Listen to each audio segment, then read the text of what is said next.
édition de la journée scientifique des infirmiers. On en parle tout à l'heure dans cette édition.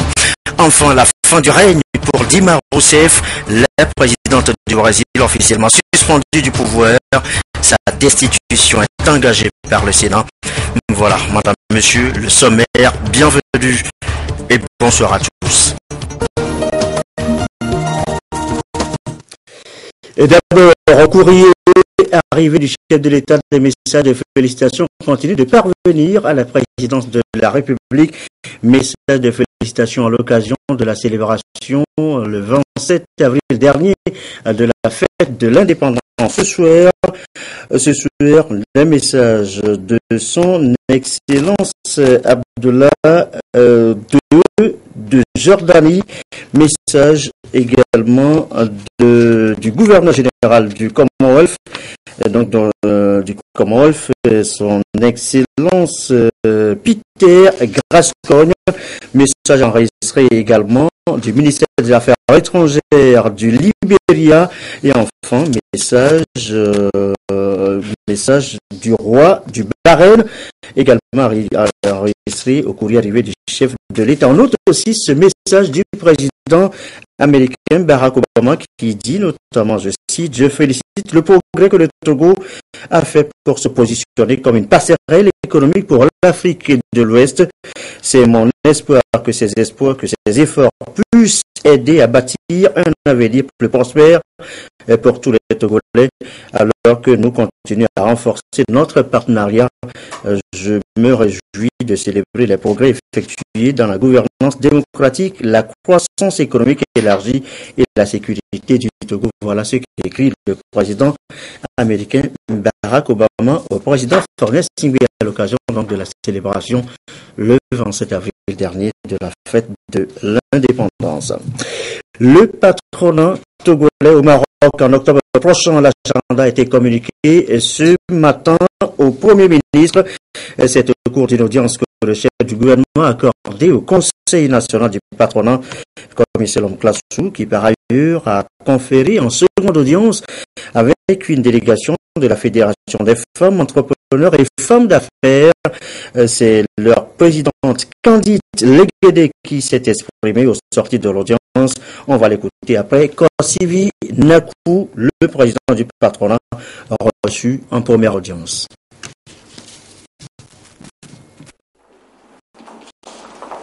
Nous avons demandé à être reçus par le Premier ministre qui a eu la possibilité de nous recevoir pour discuter sur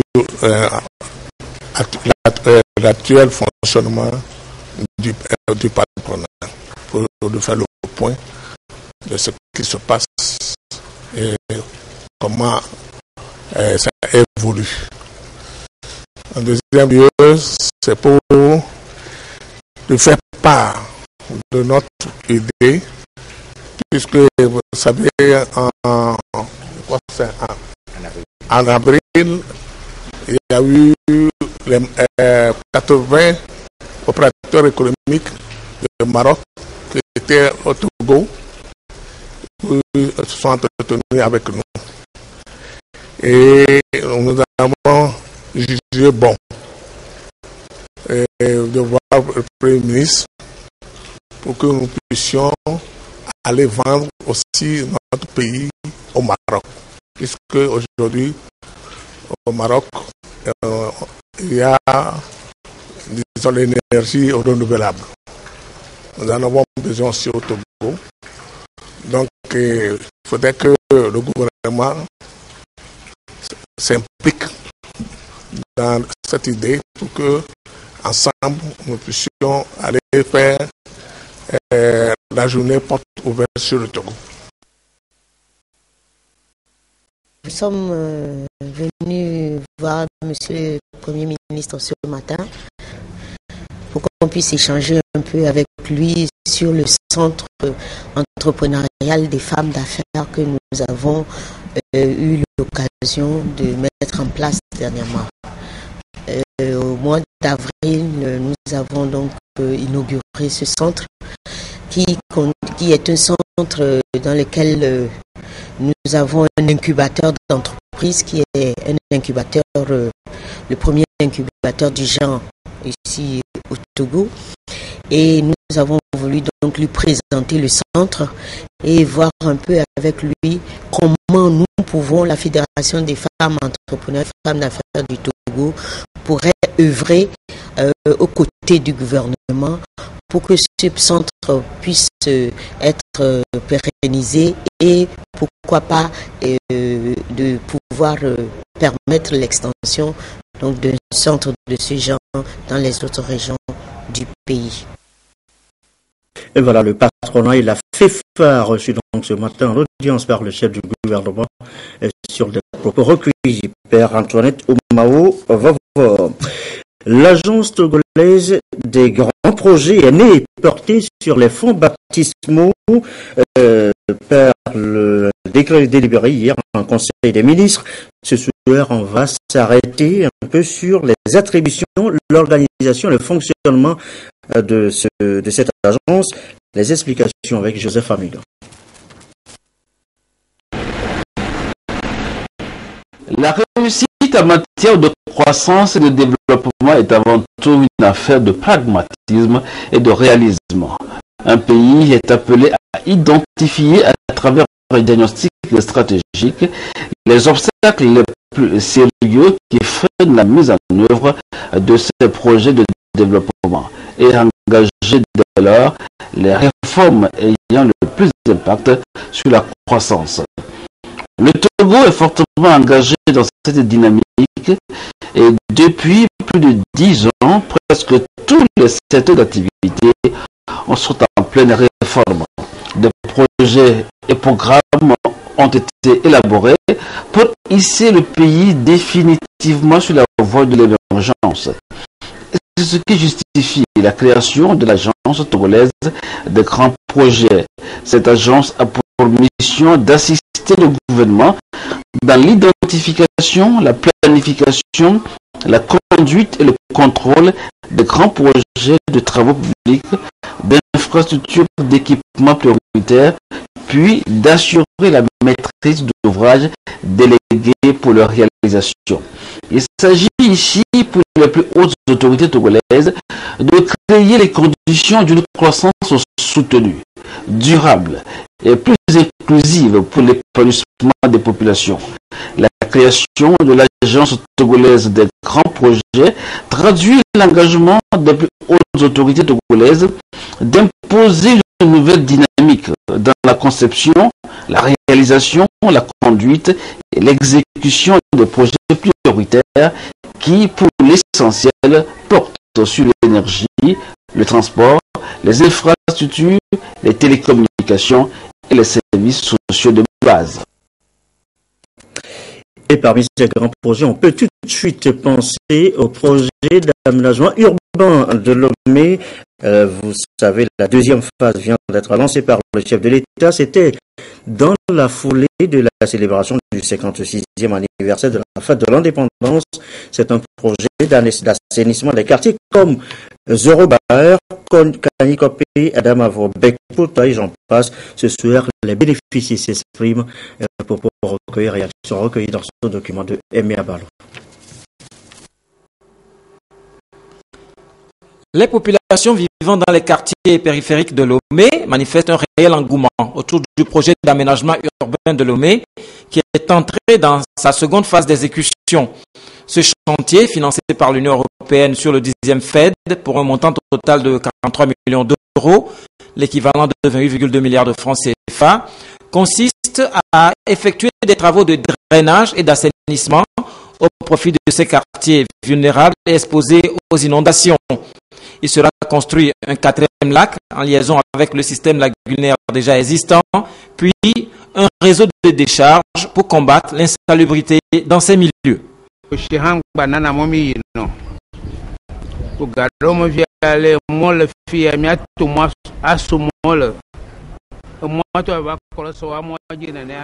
Nous avons d'énormes difficultés pendant la période des pluies, car nos maisons sont inondées et les rues sont impraticables. Donc, ce projet est le bienvenu.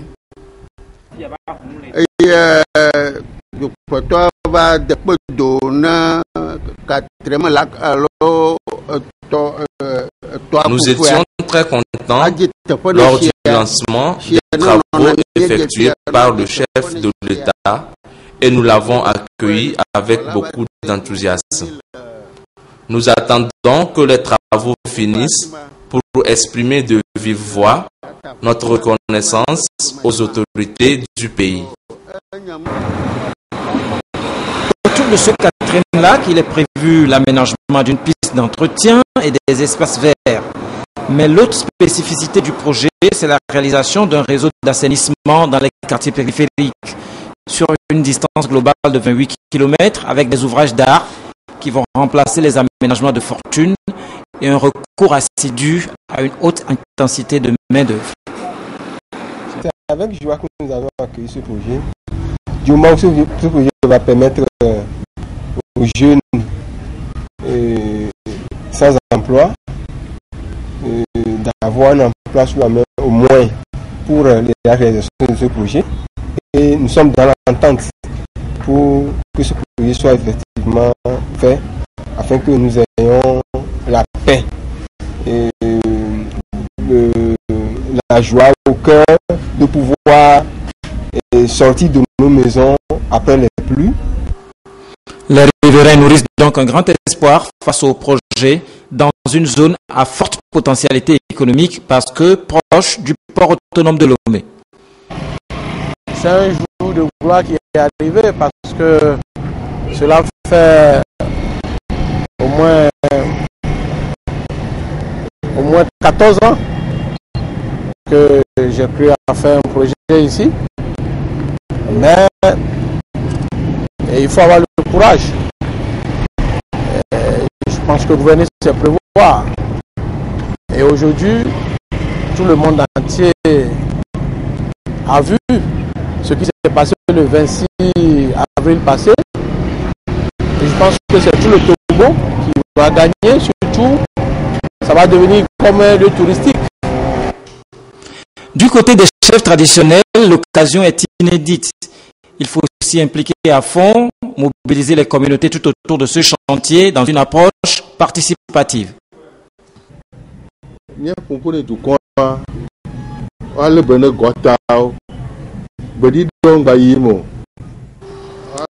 fois les travaux terminés, nous allons sensibiliser nos communautés sur l'entretien de ces ouvrages. Donc, il faut que ces ouvrages soient protégés et préservés au profit de nous tous et pour le bien des générations futures. Je crois que ce projet est venu compléter le projet Purise. Puisque le projet Purise a déjà pris en compte le nord-est, c'est-à-dire la zone d'Adakwame. Et je crois que ce projet, à la fin de ce projet, nous allons au moins à 80 ou bien 95% se dérober des jours d'inondation. C'est un sentiment de joie et en même temps un sentiment de gratitude envers le gouvernement et à travers le gouvernement au chef de l'État. Nous allons y participer vivement. Nous allons associer toutes les entités, que ce soit les CDQ, les chefs de quartier, les organisations des jeunes et des femmes. Et moi-même en personne, nous allons participer de plein pied à tous ces travaux. Le décompte a donc commencé depuis le premier coup de pioche donné par le chef de l'État le 26 avril 2016. Plus que 24 mois d'attente et les différents problèmes connaîtront un début de solution. En dehors des travaux de drainage dans la ville de Lomé, le PAUT2 prend également en compte l'élaboration de plans directeurs d'assainissement dans les chefs-lieux des régions. Aujourd'hui, 12 mai, journée des infirmiers et infirmières, célébrée un peu partout, les infirmiers, une force pour le changement et pour des systèmes de santé plus résilients, un thème qui a nourri la réflexion précisément pour la deuxième édition de la journée scientifique des infirmiers au Togo, le compte rendu de la journée avec Gérald Lagouzou.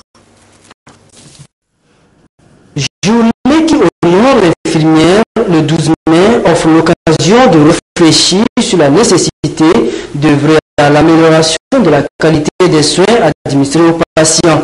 Au Togo, l'Association nationale des infirmiers et infirmières, ANIT, saisit cette opportunité pour définir de nouvelles orientations en vue de la valorisation et de la promotion des soins infirmiers appropriés.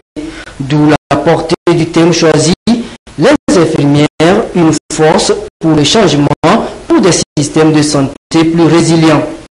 Ce thème en particulier a été retenu par rapport à tout ce qui s'est produit dans le monde, les épidémies qui ont eu à traverser nos frontières, puisqu'on a vu que nos systèmes de santé ne répondent plus correctement au profil épidémiologique de nos sociétés. Donc il faudrait trouver une passerelle pour renforcer ces systèmes de santé, les rendre plus résilients. Donc la résilience ne veut pas dire nécessairement que le système ne peut pas échouer. Non. Donc cela veut dire que c'est la capacité du système à se relever, à s'adapter, à être flexible. Donc au cas où il y a un choc extérieur. Pour apporter une touche particulière à cette journée, l'association ANIT actualise ses connaissances et compétences à travers des communications axées sur la recherche en sciences infirmières. De par ces journées-là, nous partageons ensemble les résultats des recherches et ces résultats permettent au personnel infirmier de pouvoir améliorer leurs connaissances parce qu'on ne pourra pas faire la formation continue tout le temps. Donc à ces occasions-là, nous profitons pour partager les résultats. Maintenant, chaque infirmier qui est venu au retour sur le terrain maintenant partage avec les autres qui sont restés au poste et partage avec eux les données positives qui ont été issues de ces recherches et ensemble on contribue à l'amélioration du système de santé de notre pays. Le secteur de la santé, notamment la branche infirmière, est confronté à des défis que l'association ANIT compte relever avec l'aide du gouvernement et ses partenaires. Il s'agit entre autres de la pratique non réglementée de cette profession appelée à contribuer à l'atteinte des objectifs de développement durable au Togo. Voilà, des infirmiers en première ligne donc pour les tout premiers soins aux malades, mais bien avant et parfois ces malades arrivent à l'hôpital au bon soin des ambulanciers. Ces derniers avec le personnel d'accueil des hôpitaux sont en séance de formation depuis ce matin. Ceux des régions centrales de Lomé commune précisément, c'est pour répondre encore plus efficacement aux urgences. Kalf Djobo, Medinas Salami. Depuis l'apparition du virus Ebola, le Togo a pris des mesures et a mis en place des dispositifs de riposte contre les maladies épidémiques. Dans cette dynamique, il a reçu des partenaires, des appuis financiers et techniques, dont 3 ambulances de la coopération allemande. Comment utiliser ces ambulances et améliorer la capacité d'intervention des agents de santé en cas d'urgence? Cette formation qui répond à cette question concerne les ambulanciers et équipes d'accueil en cas d'urgence dans les CHU et CHR. Dans la formation, il y a 2 aspects. Le premier aspect, c'est la formation au contrôle et à la prévention de l'infection. Donc, quand ils veulent prendre un malade, comment faire pour prévenir de se contaminer? Le deuxième aspect, c'est la formation au secourisme, puisqu'ils sont en première ligne, ils doivent porter un secours. Cette séance de formation prend en compte 72 agents de santé pour renforcer durablement leurs actions sur le terrain et assurer plus efficacement la prévention des maladies épidémiques. Elle est soutenue par la GIZ. C'est très important, surtout pour le Togo, parce que c'est un un pays de passage. Il y a tous les trajets de Côte d'Ivoire jusqu'à Nigeria de se préparer. Et les cas d'Ebola ou de virus, ça peut se passer ici également.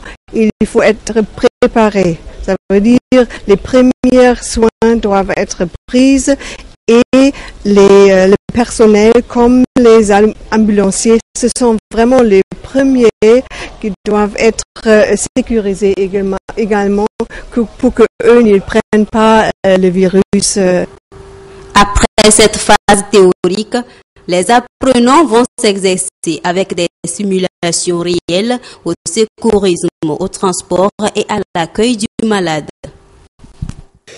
Autre sujet évoqué ce soir, les centres d'écoute, ces centres de secours pour les victimes de violences conjugales ou basées sur le genre. Il y a des procédures de création, de gestion de ce centre contenues dans un document. Le document est à l'étude depuis ce matin. L'examen prendra 2 jours.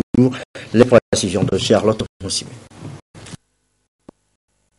Le Togo dispose de 13 centres d'écoute et de conseil des victimes de violences basées sur le genre. Une étude sur ces centres fait état de la pertinence et de la qualité du travail qui s'y déroule. En vue de gérer au mieux ces institutions et d'harmoniser les procédures de leur création, un document de référence a été élaboré. Il est soumis à étude en vue de sa validation. Ce document servira de document de référence pour les centres futurs qui seront créés, et ceux qui sont déjà existants, comment les gérer et comment faire le rapportage pour montrer l'impact que les centres d'écoute donnent au sein de la population. Les centres d'écoute constituent une réponse dans la lutte contre les violences basées sur le genre. En moyenne, 5 personnes par jour sont écoutées, prises en charge et référées aux institutions compétentes. Le gouvernement, quant à lui, ne ménage aucun effort en vue de promouvoir l'excellence dans leur gestion. Il est soutenu par le Fonds des Nations Unies pour la population, l'UNFPA. La recommandation 202 de l'Organisation internationale du travail, que faut-il en retenir précisément? On sait la plupart vaguement que c'est en rapport avec la protection sociale. Les organisations syndicales travaillent donc depuis ce matin sur les éléments clés de cette recommandation. La finalité, Christine Petit-Kialoude. Les pays membres de l'Organisation internationale du travail, en adoptant la recommandation 202 relative au socle de protection sociale, se sont engagés à faire de la protection sociale un élément de lutte contre la pauvreté. Le Togo étant partie de cette charte, a bien évidemment fait du combat contre la pauvreté son cheval de bataille. Et parmi les initiatives et actions mises en œuvre, on peut citer l'accès facile aux soins de santé à travers l'assurance maladie, la CARMA, le FNFI et ses sous-produits et la promotion de l'emploi des jeunes. Mais pour un système de protection sociale complet, les acteurs concernés échangent sur la recommandation 202 pour identifier les éléments à prendre en compte. La mise en place de la protection sociale, d'un système de protection sociale dans un pays, ça doit être le résultat d'un dialogue continu. Ça ne s'arrête pas aujourd'hui.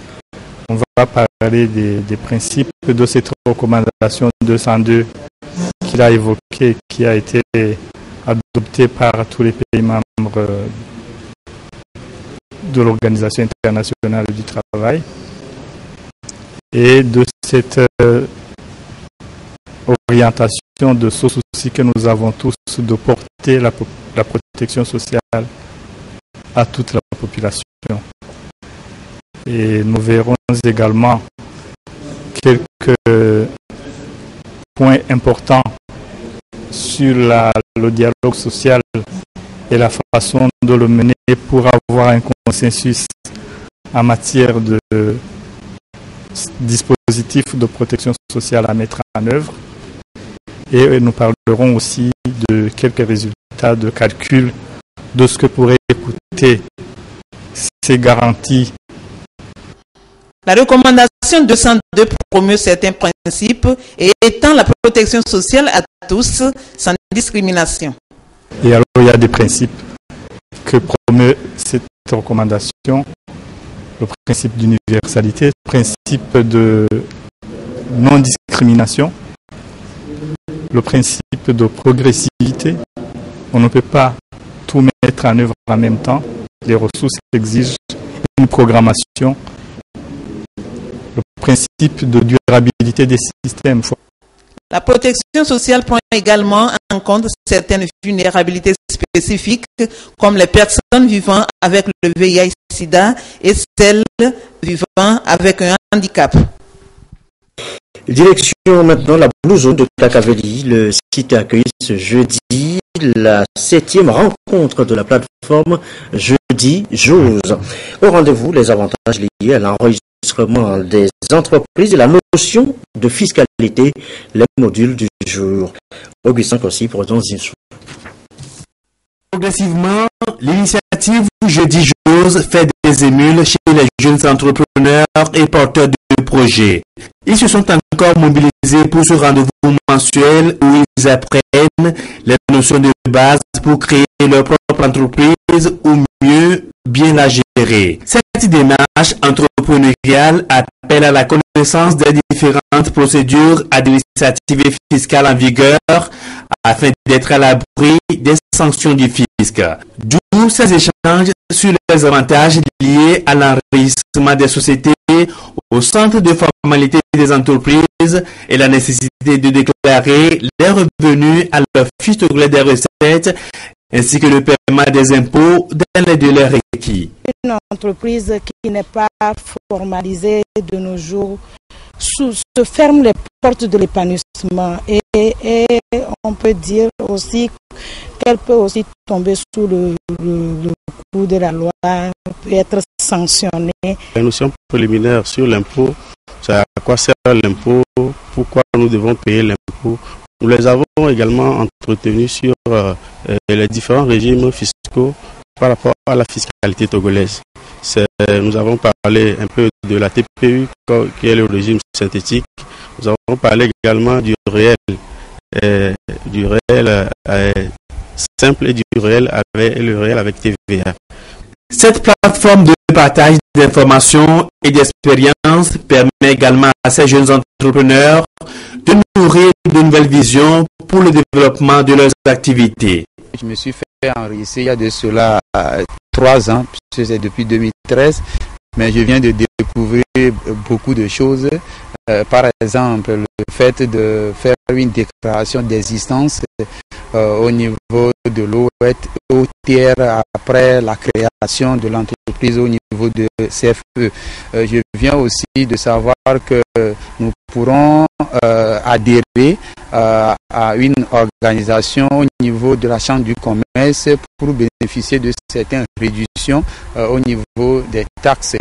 Et je suis venue Jeudi J'ose parce que j'ai beaucoup de projets et j'en ai parlé à un ami qui m'a dit que de venir au niveau de FAES, je suis allée et on m'a indiqué ici. Donc je suis venue, j'ai retenu beaucoup de choses. On nous a parlé de comment enregistrer son entreprise et comment payer les taxes au niveau de l'État et les dispositions que l'État a prises pour aider les jeunes entrepreneurs. Cette initiative Jeudi J'ose, mise en place par le FAEJ, le Fonds d'appui à l'initiative économique des jeunes, encourage l'entrepreneuriat des jeunes Togolais qui s'engagent ainsi à oser pour un meilleur lendemain en devenant patron de leur propre entreprise. À l'étranger, la chute d'une figure, la fin de 13 ans d'Ilma Rousseff, qui avait succédé à Lula, a été officiellement suspendue après le vote du Sénat. Sa destitution est engagée à regarder. Les partisans scandent « Vive la guerrière ». Sa réaction est grave, elle parle de coup d'État. Confesso Je le reconnais. Je n'aurais jamais imaginé qu'il faudrait se battre à nouveau contre un coup d'État dans mon pays. La démocratie est toujours du bon côté de l'histoire. Jamais je ne renoncerai. Je me battrai jusqu'au bout. La voici qui quitte le palais présidentiel, mâchoire serrée, toujours acclamée par ses supporters, décidée à se battre contre la procédure de destitution qui la vise. Dilma Rousseff, la première femme présidente du Brésil, va devoir affronter un humiliant procès pour maquillage de compte public. Elle était pourtant entrée dans l'histoire en 2011, élue triomphalement, à l'époque aussi populaire que son mentor, l'ancien président Lula, enfant chéri des Brésiliens. Dilma Rousseff, la jeune guerrière marxiste emprisonnée et torturée sous la dictature militaire, était une héroïne du Parti des travailleurs. Mais son deuxième mandat de présidente est une lente descente aux enfers. Le Brésil s'enfonce dans la récession. Scandale de corruption, manifestations monstres pour réclamer sa destitution. La voilà aujourd'hui suspendue. Elle n'a aucune chance de pouvoir gouverner à nouveau un jour. Non, elle est trop impliquée dans des scandales, elle a commis trop d'erreurs. Politiquement, elle est finie. Certains Brésiliens l'ont écartée du pouvoir et les voleurs vont continuer à voler le peuple, malheureusement. Si la Chambre haute condamne Dilma Rousseff, son départ du pouvoir sera définitif. Le reste de l'actualité avant les World, couramment la littérature avec ce concours lancé ce jeudi à Lomé au lycée Djadji de Gomé, un concours qui incite à lire les livres togolais surtout. La récompense est au bout avec l'association Togo Nouveau Ramdan Bassir.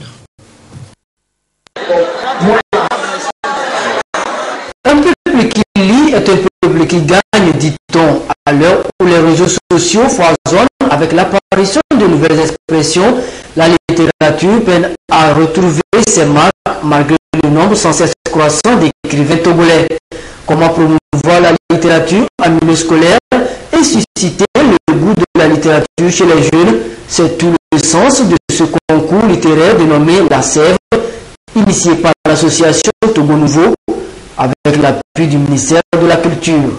Nous avons voulu faire en sorte que cette défaillance soit un peu corrigée en initiant ce concours dénommé La Sève, prix des consommateurs du livre au Togo, qui vise essentiellement à faire découvrir les ouvrages produits ici au Togo au public et amener le public dans son ensemble à acquérir ces ouvrages et à les exploiter. Le ministre en charge de la Culture, Dilma Lorenzo, salue cette démarche qui cadre avec la politique nationale du livre. Pourquoi lire? Pourquoi vous devez lire?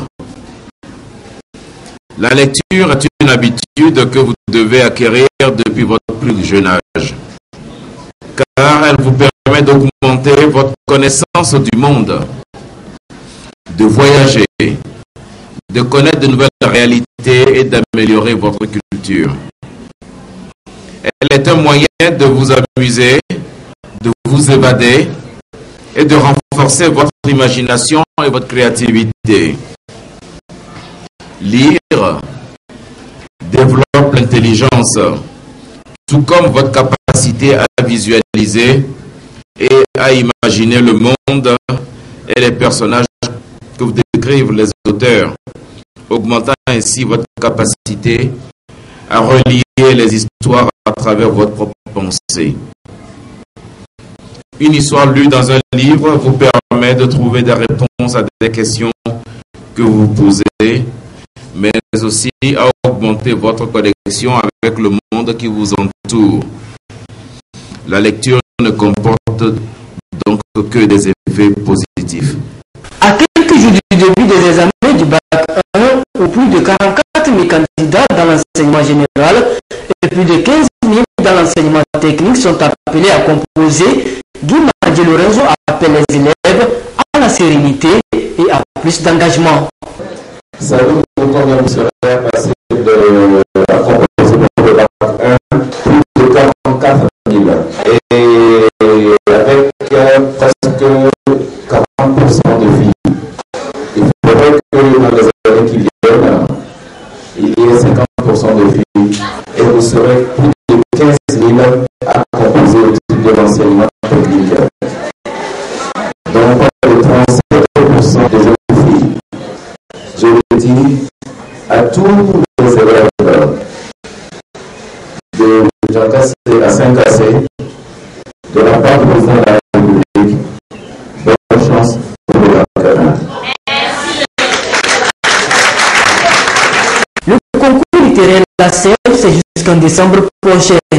Avis donc aux consommateurs du livre d'acheter, lire et fournir des commentaires après la lecture d'au moins 3 livres parmi une quinzaine sélectionnés ou faire partie d'un lauréat. Et voici maintenant M. Claude Daman et ses infos sport de jeudi. Bonsoir Claude. Bonsoir garçon. On va parler tout d'abord de la Coupe de DV Gauzan 2016 qui démarre dimanche prochain dans la localité.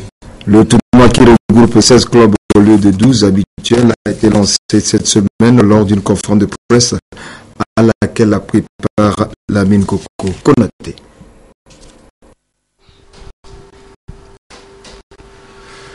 Bientôt, dans le courant du mois de juillet, les fils et filles du village de Devego vont se retrouver autour de leur fête traditionnelle. Une fête marquée depuis quelques années par un tournoi de football dont l'édition 2016 connaît beaucoup d'améliorations. L'innovation, c'est tout d'abord l'augmentation des équipes participantes. De 12, on passe à 16. Et de l'autre côté, on a essayé de revoir également les récompenses. De par le passé, on ne récompensait que les 3 meilleures équipes. Mais cette année, le carré d'as, les 4 meilleurs seront récompensés. Et bien sûr, avec à la clé un trophée définitif pour la meilleure équipe. Les 16 équipes sont réparties en 4 poules de 4 et la meilleure ne sera connue qu'au bout de 2 mois et demi de compétition. Tout ce qui se fait doit se faire dans le sérieux. Si nous voulons d'abord que ces jeunes-là soient aidés, il faut qu'eux-mêmes donnent le bon exemple. S'ils donnent le bon exemple, ça nous encourage, nous, à nous approcher des premiers décideurs. Je veux parler de la Fédération togolaise de football, à leur demander de nous aider et en même temps aussi à faire la détection des talents.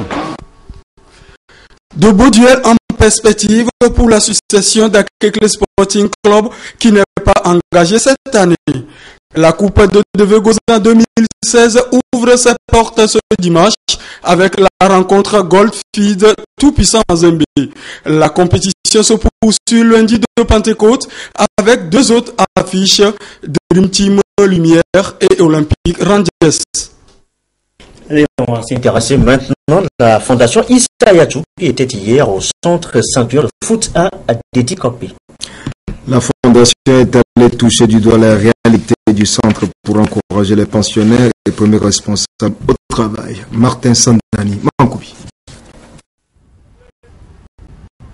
Encourager le football à la base, tel est l'objectif de la Fondation internationale Issa Yatou, qui est depuis quelques semaines à Lomé. Le président de cette fondation a visité ce mercredi les footballeurs en herbe de sanctuaire de foot, un centre de football localisé à Détikopé, une banlieue au nord de Lomé sur la nationale numéro 1. L'avenir du football africain, voire même l'avenir de chaque pays africain, passe nécessairement par la formation, par la base. C'est dire qu'on ne peut plus compter sur un club de première ou deuxième division pour rassembler les gens, pour aller jouer en équipe nationale, pour dire qu'on forme une équipe nationale. Les automatismes sont créés et faits depuis la base. Je tenais véritablement à encourager le colonel qui aujourd'hui est là, il est là en tant que sportif et qui encadre ses enfants. Je pense que ce ne sera pas notre dernière visite. Du matériel sportif a été remis à l'Académie Sanctuaire de foot.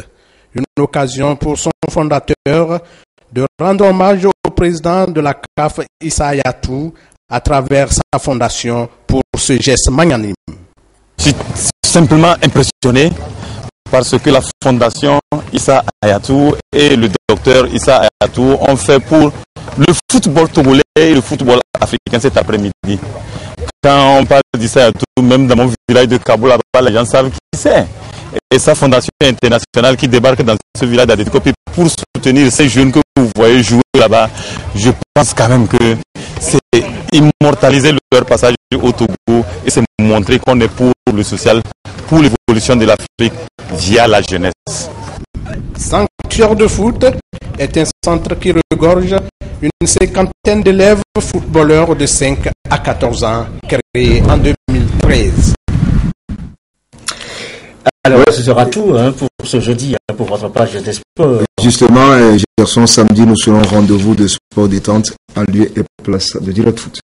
Merci beaucoup, Claude Amand. On va boucler cette édition du soir par ce communiqué par cet arrêté interministériel numéro 23 portant tarification de la recette perçue par la direction du patrimoine culturel du ministre de la Communication, de la Culture, des Sports et de la Formation civique. Donc, le ministre d'État, ministre de l'Économie et des Finances et de la Planification du Développement et le ministre de la Communication, de la Culture, des Sports et de la Formation civique arrête, article 1er, le présent arrêté fixe les tarifs des différentes prestations fournies par la direction du patrimoine culturel. Les tarifs correspondant à ces prestations sont énumérés dans un tableau que vous pourriez donc consulter dans le quotidien national le Togo Presse. Merci donc Claude. Autre rendez-vous sur notre antenne ce soir, jeudi, femme, Lys Djamé à 21h tout à l'heure après ce journal. Je vous souhaite une très belle soirée.